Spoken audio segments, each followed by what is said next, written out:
ఎందుకయ్యా? అమ్మవారంటే హాడది, ఆహా, అమ్మవారంటే శక్తి స్వరూపిణి కూడా బ్రహ్మాండ నాయకి, బ్రహ్మాండంలో జగజనని మహాతల్లి. ఆహా, అమ్మవారిని కొలవుగా తలవుగా ఉంటే ఉంటే అమ్మవారు మాయల కావిస్తూ ఉన్నది. ఓ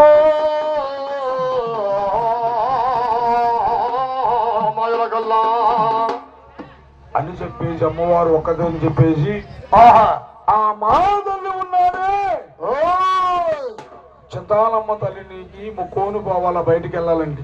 అవునవునవును, అనగా తమ్ముడు పోతురాజుని కొలుచుకొని పోవాలా.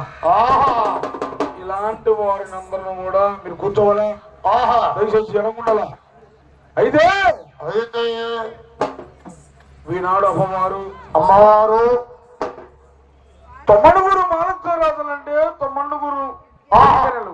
ఆ, మరి తొమ్మండుగురు మాలక్షరాజులు చేసిన పాపము, ఆహా, చేసిన దోషము, దోషము, తొమ్మండుగురు మాలక్షరాజు భార్యలు అనగా 9 మంది కన్యలు. అవునవును, అనగా వారికి ఎవరికి 9 మందికి సంతానము లేదు. ఆహా, అనగా తొమ్మండుగురు మాలక్షరాజులు కూడా సంతానము లేదు. ఓహో, అనగా మహాతల్లులు కూడా చూసావా, చూసావా, ఈ 9 మందికి ఎందుకు సంతానము లేదయ్యి అంటే ఆహా, అలనాడు వారు తాతలు చేసిన పాపములు, ఆహా, వారు తండ్రులు చేసిన దోషములు, దోషములు, ఈ పాప దోషములన్నీ కూడా అమ్మవారు మేలుకొలుకొని ఆహా, అమ్మవారు ధ్యానములో ఉన్నదంట మహాతల్లి చిత్తాలమ్మ తల్లి. ఓ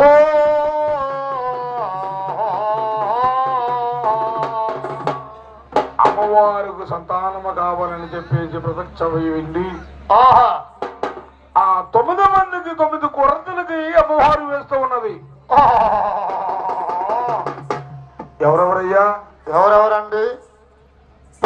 ఎవరెవరంటే ఆ, చెన్న గోవిందరాజు, ఆహా, పసుపులేని మద్దమ్మ, మొత్తమ్మ, పాలేట మద్దమ్మ, ఆహా, పసుపులేని మద్దమ్మ, ఆహా, అన్నగా చమనందుల రాజు, ఆ, శివ మహాండల రాజు, ఆహా, ఇలాంటి మంది 9 మంది రాజులు, రాజులు, 9 మంది ఏమో ఆ, కన్యలు.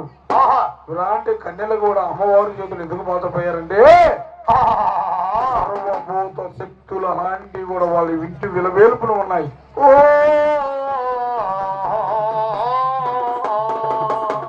ఏమిటయ్యా మా దోషములంటే, ఆహా, ఏమిటంటే ఏమిటయ్యా?